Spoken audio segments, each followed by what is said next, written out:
difficile de continuer à faire des mots aussi forts. Alors moi, je ne sais pas si vous le savez, mais j'ai intégré la commission développement durable et aménagement du territoire depuis ce nouveau mandat. Avant, j'étais en affaires étrangères. Et c'est vrai que la première question que je me suis posée, c'est mais qu'est-ce que je vais bien pouvoir apporter de neuf, d'intéressant dans cette commission? Parce que c'est vrai que finalement, Afriya Souder ne l'associe pas de façon instinctive à la question du développement durable. On l'associe plutôt à la question des droits humains, notamment en Palestine.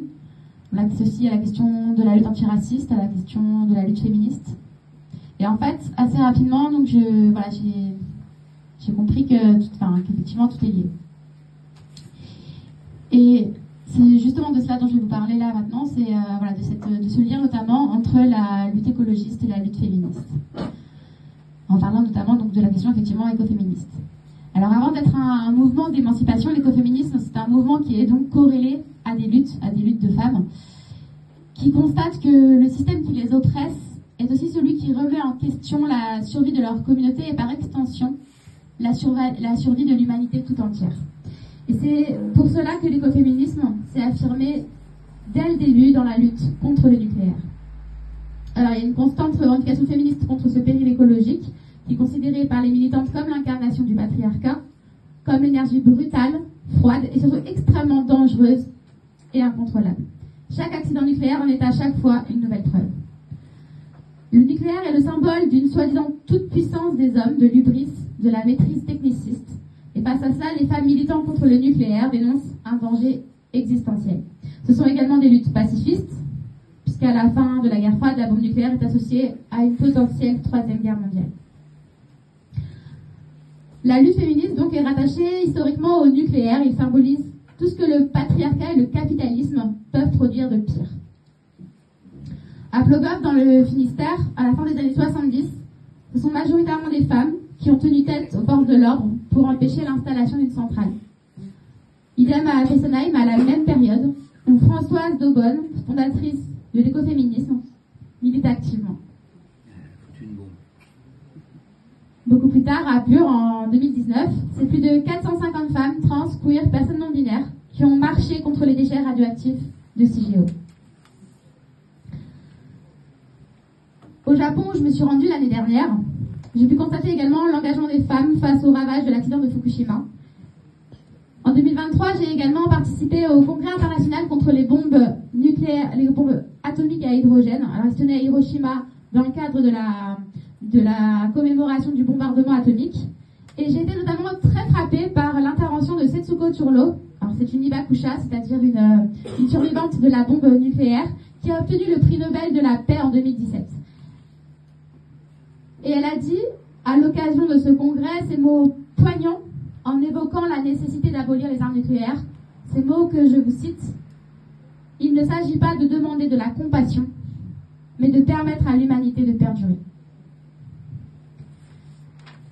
Alors le combat écoféministe, il s'inscrit également dans la lutte contre l'industrie chimique. En Inde, par exemple, tout le monde connaît le combat de Vandana Shiva contre Monsanto pour la préservation des terres agricoles et la libéralisation des semences. Pour ce qui est du combat contre Monsanto, je pense aussi à une autre femme que vous connaissez sûrement, Antonia.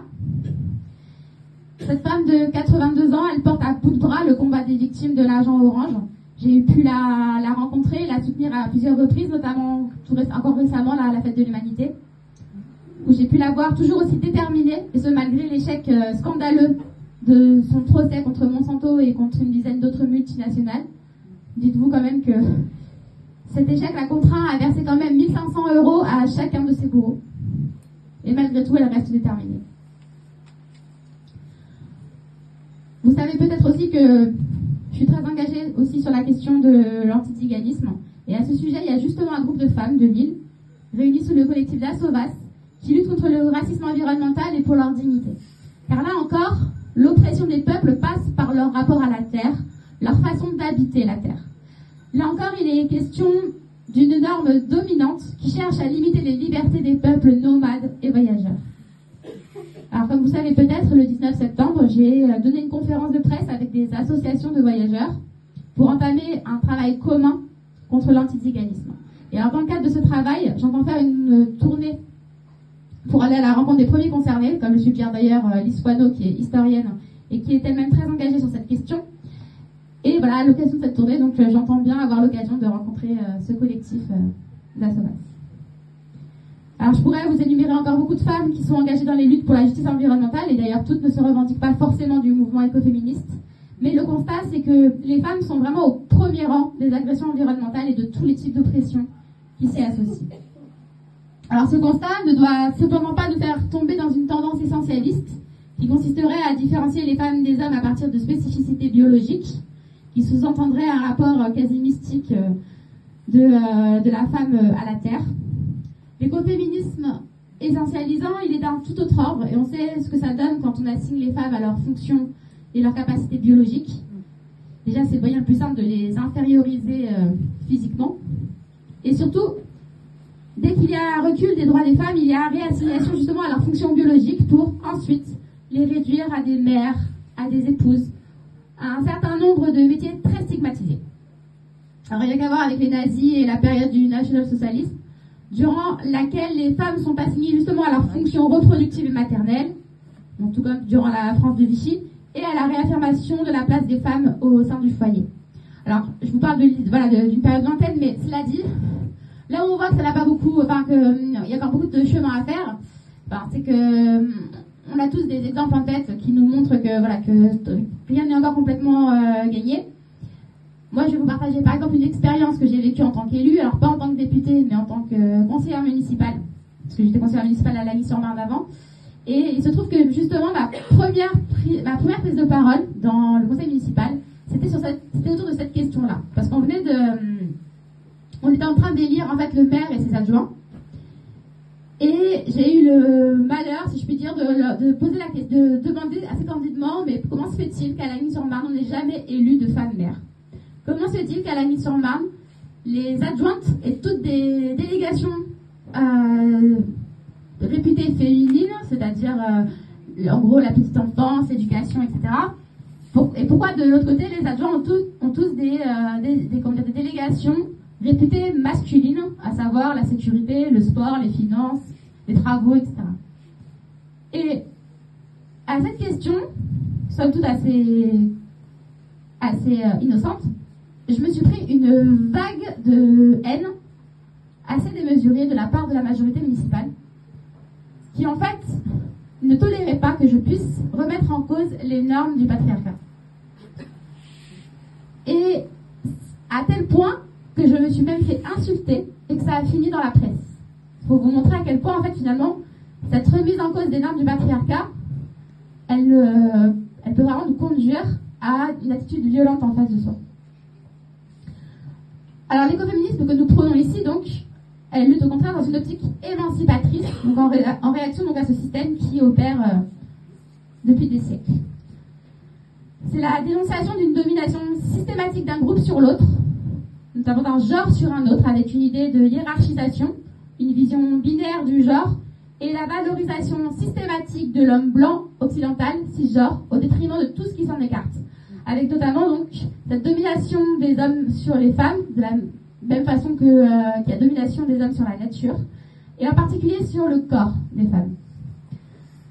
Alors je vous citerai par exemple un exemple assez frappant, qui est fait d'une chanteuse japonaise qui s'appelle Kanon et qui faisait partie en fait d'un groupe assez populaire qui s'appelle les Manding Musume, et qui en fait pour pouvoir avoir enfin de la lumière, être enfin mise en avant dans un clip, en fait on lui a demandé de maigrir. On lui a dit tu es trop grosse pour être mise en avant, faut que tu maigrisses et là tu auras le droit d'être devant dans le clip. Et du coup alors elle a fait le régime qu'on lui demandait. Et dans le clip, effectivement, elle a effectivement obtenu son clip parce qu'elle avait maigri. Sauf que le clip suivant, elle avait pris le double du poids qu'elle avait perdu. Parce qu'en fait, c'est le régime qu'on lui a imposé pour pouvoir correspondre à un idéal esthétique, en fait, avait complètement détruit son corps. À tel point qu'elle a dû arrêter sa carrière. Je pourrais vous citer aussi toutes ces chanteuses coréennes à qui on incombe aussi de correspondre à un certain idéal esthétique et qui en viennent à cracher du sang, tellement le régime est drastique. Alors là, je vous parle du showbiz, vous allez me dire, c'est showbiz. Mais la vérité, c'est que je pense que toutes les femmes ici, elles ont tout au moins un souvenir dans leur tête de moments comme ça, où on a voulu prendre possession de leur corps. Quand je dis prendre possession de leur corps, je pense par exemple à ces hommes qui nous disent « Ne mange pas de bonbons, là, ça va te faire grossir ». Ou au contraire, qui nous obligent à prendre de la malbouffe tous les jours, dans l'idée que comme ça, on partira pas, parce qu'on sera grosse. Ça écorche peut-être vos oreilles, mais ces mots-là, il y a des femmes qui les entendent régulièrement. Ce que je veux dire, c'est que il y a vraiment un côté destructeur dans la domination des hommes sur les femmes, et notamment donc sur leur corps. Et c'est par la déconstruction de ces dualismes délétères que je vous évoquais que l'émancipation est rendue possible. Il s'agit également de sortir de la compétition et de la réunification des femmes et de la nature. L'écoféminisme s'inscrit au sein d'un ensemble de luttes et de mouvements antiracistes, entre autres, qui viennent percuter les systèmes de domination, des structures de pouvoir et d'oppression par la classe dominante. Car oui, donc, on l'a compris, le patriarcat maltraite, le patriarcat tue. Il réifie le corps des femmes, il enferme les personnes considérées comme déviantes. Bref, maintenir les normes pour le patriarcat, c'est garder le pouvoir. Il n'y a qu'à voir ce silence assourdissant maintenu pendant des décennies autour des femmes et des jeunes filles victimes de l'abbé Pierre, ou cette banalisation de la violence sexuelle dans le cadre de l'affaire Pellico, ou dans le cadre de ma propre affaire, dont vous avez peut-être entendu parler. Le patriarcat s'immisce partout, à toutes les échelles, de l'association caritative à l'espace le plus intime des foyers. C'est un phénomène absolument systémique. Il ne faut pas oublier non plus que les systèmes politiques, dès lors qu'ils deviennent autoritaires, n'hésitent pas à mettre des cibles dans le dos des homosexuels et plus largement des personnes de la communauté LGBTQI+. Il y a des jours de cela, par exemple, en Géorgie, Kessaria Abramidze, une influenceuse géorgienne transgenre, est morte assassinée. Et pas dans n'importe quel contexte. Non, juste après l'adoption d'une loi contre la prétendue propagande des relations homosexuelles.